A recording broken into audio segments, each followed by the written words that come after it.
بسم اللہ الرحمن الرحیم۔ السلام علیکم ورحمۃ اللہ وبرکاتہ۔ عزیز طلبہ و طالبات، امید ہے کہ آپ تمام طلبہ و طالبات خیریت سے ہوں گے اور اپنے امتحان کی تیاری میں مصروف ہوں گے۔ اسی تیاری کے پیش نظر آج کی اس ویڈیو میں ہم آپ کے لیے ایک اور چیز لے کر آئے ہیں جس سے آپ کو امتحان میں تیاری کرنے میں اور بھی مدد ملے گی، اور وہ یہ ہے کہ ہمارے پاس جو پیپر میں اعشار آتے ہیں، تو اعشار ہمارے پاس 5 آتے ہیں اور ہم نے اس میں سے 2 کرنے ہوتے ہیں۔ ان 2 اعشار میں ہم نے تعارف شاعر بھی دینا ہوتا ہے اور حوالہ بھی دینا ہوتا ہے، لیکن حوالہ اور تعارف شاعر ہم تب دے سکیں گے جب ہمیں یہ بات معلوم ہو کہ یہ شعر کس شاعر کا ہے۔ تو عزیز طلبہ، آج کے اس ویڈیو میں ہم آپ کو یہ بتائیں گے کہ کون سا شعر کس شاعر کا ہے اور شعر سے شاعر کی پہچان کیسے کی جائے گی۔ اس میں صرف ایک جملہ آپ کو یاد کرنا ہوگا، وہ ایک جملہ ہم آپ کو بتائیں گے کہ وہ کون سا ہے۔ اس کے بعد آپ شاعر کو خود ہی معلوم کر لیں گے، یعنی آپ جیسے ہی شعر پڑھیں گے تو آپ کو خود پتہ چل جائے گا کہ اس کا شاعر کون ہے۔ تو چلتے ہیں ہم اگلے سٹیپ کی طرف۔ یہ ہمارے پاس خواجہ میر درد کی پہلی اور دوسری غزل ہے۔ ایک خواجہ میر درد کی پہلی غزل ہمارے سامنے ہے اور دوسری سلائیڈ میں دوسری غزل ہے، ٹھیک ہے۔ پہلی غزل ہے ان کی: مقدور ہمیں کب تیرے وصفوں کے رقم کا، حقا کہ خداوند ہے تو لوح و قلم کا۔ دوسرا شعر اسی غزل کا: اس مسند عزت پہ کہ تو جلوہ نما ہے، کیا تاب گزرے ہوئے تعقل کے قدم کا۔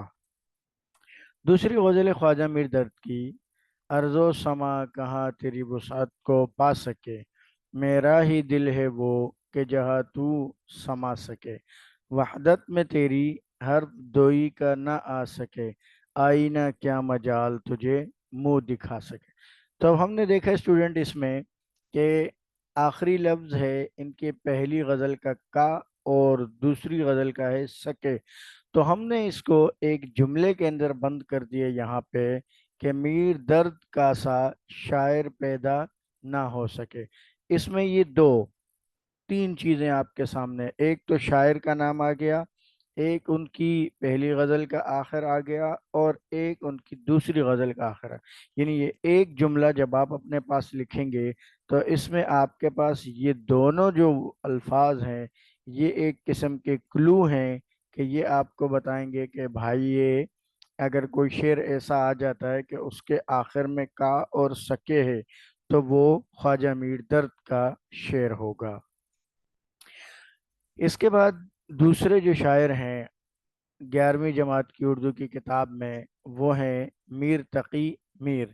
ان کی پہلی غزل ہے: رہی نہ گفتہ میرے دل میں داستاں میری، نہ اس دیار میں سمجھا کوئی زباں میری۔ دوسری غزل ہے ان کی: تھا مستعار حسن کے اس کے جو نور تھا، خورشید میں بھی اس ہی کا ذرہ ظہور تھا۔ تو ان دونوں غزلوں میں دیکھیں آخر میں پہلی غزل میں یا ہے اور دوسری غزل میں تھا ہے۔ تو پہلی غزل کا جو یا ہے وہ تقی کی یا کے ساتھ ملا لیں، اور دوسری غزل کا جو تھا ہے تو وہ اس طرح ملا لیں۔ اس کو ہم نے ایک جملے میں بند کیا ہے: میر تقی ایک انوکھا شاعر تھا۔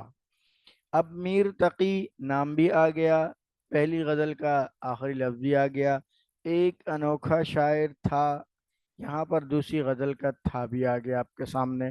تو اس ایک جملے کو آپ اپنے پاس لکھ لیں، اپنے ذہن میں بٹھا لیں، تو انشاءاللہ آپ کے پاس اگر کوئی شعر ایسا آتا ہے کہ جس کے آخر میں یہ لفظ لکھا ہوا ہو تو آپ پہچان جائیں گے کہ یہ تو میر تقی میر کا ہی شعر ہے۔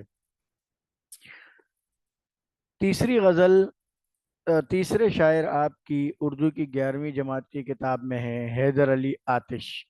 ان کی پہلی غزل کا شعر ہے، سن تو سہی جہاں میں ہے تیرا فسانہ کیا، کہتی ہے تجھ کو خلق خدا غائبانہ کیا، زیر زمیں سے آتا ہے جو گل سوز زرے بکف، قارون نے رستے میں لٹایا خزانہ کیا۔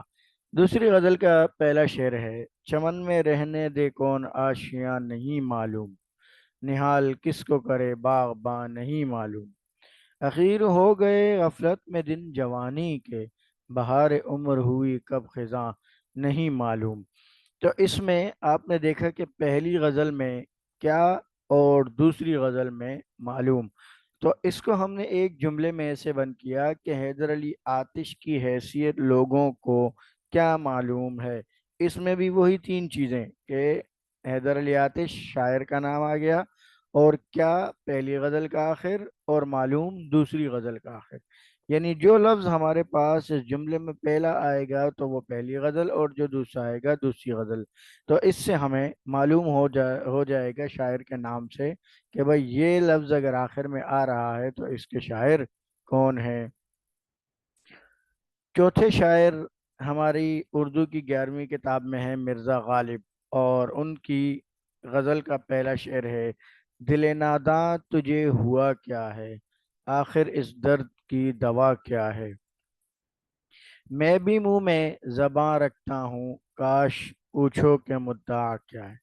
دوسری غزل کا پہلا شعر ہے، دل ہی تو ہے نہ سنگ و خشت، درد سے بھر نہ آئے کیوں، روئیں گے ہم ہزار بار، ہمیں کوئی ہمیں ستائے کیوں، دیر نہیں حرم نہیں در نہیں آستاں نہیں، بیٹھے ہیں راہ گزر پہ ہم، غیر ہمیں اٹھائے کیوں۔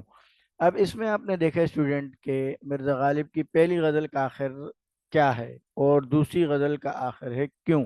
اس کو ہم نے ایک جملے میں یوں بند کر دیا کہ مرزا غالب کی شاعری کیا ہے، یعنی بہت اچھی ہے، لوگ سمجھتے نہیں کیوں، لیکن لوگ مرزا غالب کی شاعری کو بڑا مشکل سمجھتے ہیں۔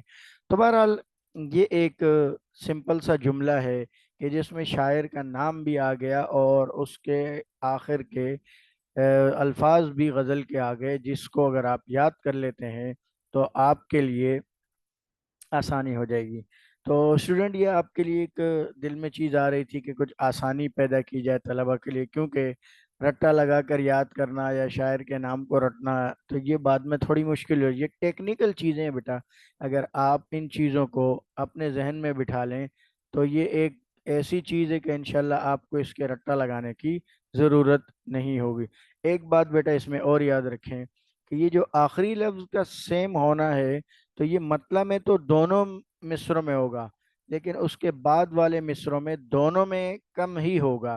جیسے آپ دیکھ رہے ہیں خواجہ میر درد کی پہلی غزل میں پہلے مصرے میں دوسری میں نہیں، لیکن دوسری غزل کے دونوں مصروں میں یہ جملہ جو ہے وہ موجود ہے۔ اسی طرح یہاں پہ بھی دیکھیں کہ میر تقی میر کی پہلی جو غزل ہے اس کے بھی دونوں مصروں میں آخر سیم ہے، لیکن دوسرا جو شعر ہے اس کے اندر پہلے مصرے میں نہیں دوسرے مصرے میں سیم ہے۔ تو یہ چیز آپ کو اگر پہلا مصرع دیا جاتا ہے تو اس میں تو دونوں میں سیم ہوگا، لیکن اگر پہلا مصرع نہیں ہے دوسرا مصرع ہے تو اس میں دوسرے میں دوسرا شعر ہے تو دوسرے مصرے میں تو یہ لفظ ہوگا لیکن پہلے میں نہیں ہوگا۔ امید ہے کہ آپ طلبہ اس سے ضرور فائدہ اٹھائیں گے اور دوسروں کے ساتھ بھی شیئر کیجئے تاکہ اور طلبہ بھی اس سے فائدہ اٹھا سکیں، اور چینل کو ضرور سبسکرائب کریں تاکہ ہماری ویڈیوز آپ تک بآسانی پہنچ سکیں۔ دعاؤں میں یاد رکھیے گا۔ اگلی ویڈیو تک کے لیے اجازت دیں۔ اللہ حافظ۔